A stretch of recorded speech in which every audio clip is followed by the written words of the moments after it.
जल जीवन मिशन में भुगतान में हो रही देरी और बिना भुगतान के काम पूरा करने का दबाव बनाए जाने के खिलाफ देवभूमि जल शक्ति कॉन्ट्रैक्टर वेलफेयर एसोसिएशन ने मोर्चा खोल दिया है। एसोसिएशन ने मुख्यमंत्री को पत्र भेजकर जल्द भुगतान सुनिश्चित कराने की मांग की है।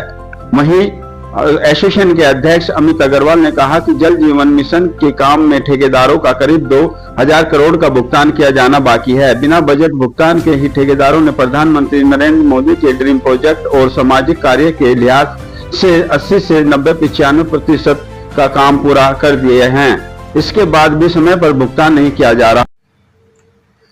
मैं अमित अग्रवाल देवभूमि कॉन्ट्रैक्टर वेलफेयर एसोसिएशन का अध्यक्ष, जिसमें कि हम उत्तराखंड पेयजल निगम और उत्तराखंड जल संस्थान में सभी कॉन्ट्रैक्टर कार्य कर रहे हैं, जिसमें दोनों में आ रही समस्या के लिए हम जो आवाज उठा रहे हैं, वही आपने आज देखा कि हमने माननीय मुख्यमंत्री जी को ज्ञापन भी दिया है, अपनी बात को रखा है कि हमारा जितना शीघ्र से शीघ्र पैसा, 1 सप्ताह के लिए हमने कहा है कि 1 सप्ताह में हमारे भुगतान कराए जाए, तभी हमारे को मार्च 2025 तक जल जीवन मिशन हर घर जल हर घर नल पहुंचाने में हम सहायक लोग।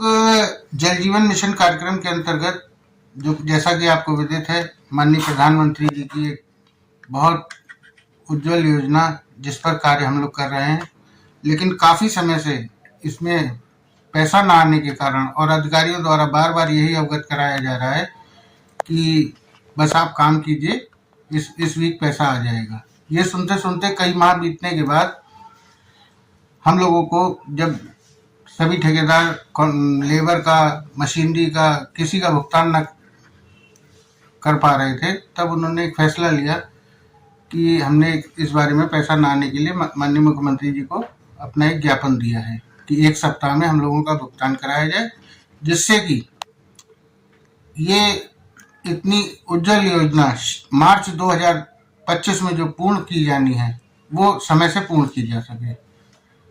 यहाँ मैं ये भी बताऊंगा कि पैसा ना आने के कारण हमारे लगभग 85 से 90% काम कंप्लीट हो चुके हैं।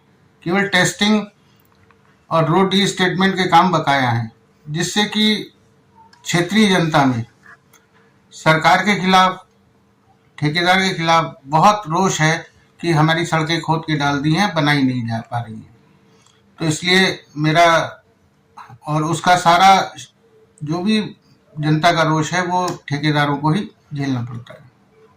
तो क्या आपको लगता है कि मतलब आप तो काम सरकार द्वारा दिया जाता है वो काम करते हो, पेमेंट ना आने की वजह से इतनी परेशानियां हैं, आप बीच में पीछे जा रहे हो क्या? ऐसा है सर, बिल्कुल। इसमें भुगतान ना आने के कारण अब तक जो ठेकेदार जिन पे जितना भी जो था अपनी संपत्ति, वो लगा के आज 6 महीने 8 महीने हो गए, किसी को भी कोई भुगतान न मिलने के कारण सब बिल्कुल खाली हो चुके हैं। अगर अभी मान लो चुनाव का वक्त, अगर पेमेंट रिलीज ना हुआ, तो अभी आपका अगला स्टेप क्या होगा? सर, हम लोगों ने माननीय मुख्यमंत्री जी को ज्ञापन दिया है, सचिव साहब को भी अपना पत्र भेजा है, एमडी साहब को भी भेजा है, और अगर 1 सप्ताह का उनको कहा है कि 1 सप्ताह में हमारे भुगतान कराए जाएं।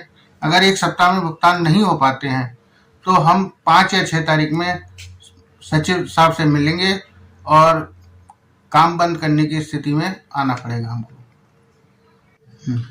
यहाँ मैं आपको ये भी बताऊंगा, अभी आपने कहा कि जैसा कि ठेकेदार पिस रहा है, तो यहाँ बिल्कुल 2 तरीके से पिस रहा है ठेकेदार।